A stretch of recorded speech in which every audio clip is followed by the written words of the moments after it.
நமக்கு உயர்ந்த அடைக்கலமும் நம்முடைய புகலிடமாய் இருக்கிற ஆண்டவராகிய தேவனுக்கு துதியும் கனமும் உண்டாகட்டும்.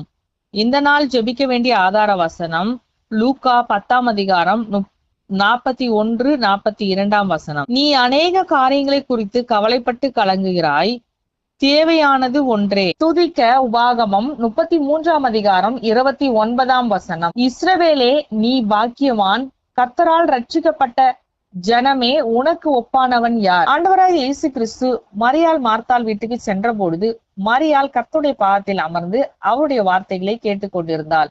ஆனால் மார்த்தாளோ வேலை பலு நிமித்தம் சோர்ந்து போய் கர்த்தரிடத்தில் குறை சொல்லி கொண்டிருந்தாள். மரியாள் தனக்கு வந்து உதவவில்லை என்றும் புலம்பினார். நாமும் அநேக நேரங்களில் மார்த்தாளை போல நம்முடைய வேலை பலுவையும் நாம் சந்திக்கிற போராட்டத்தையும் பிரச்சனையும் குறித்து நம்மை நாமே நொந்து கொள்கிறோம். மேலும் கர்த்தர் இன்னும் நமக்கு இறங்கி உதவவில்லையே என்று முறுமுறுக்கவும் செய்கிறோம். ஆண்டவராகிய இயேசு கிறிஸ்து மார்த்தாளை பார்த்து, தேவையானதில் நீ கவனம் செலுத்த வேண்டும் என்றும் எதற்கு முன்னுரிமை கொடுக்கிறாய் என்பதை கவனித்து பார் என்றும் கூறினதை நாம் வேதத்தில் வாசிக்கிறோம்.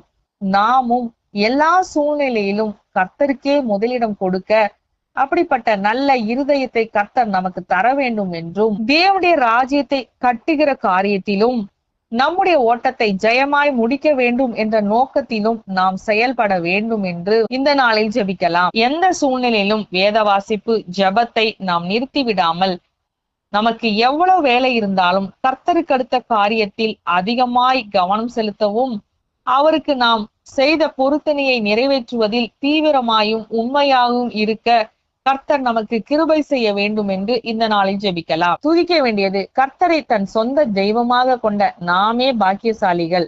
மேலும் கர்த்தர் நமக்கு சகாயரும் நமக்கு மகிமை பொருந்திய பட்டயமுமாய் இருந்து நம்மை காத்து தப்புவித்து வருகின்றபடியால் அவரை நாம் நன்றியோடு ஸ்தோத்திரிக்கலாம்.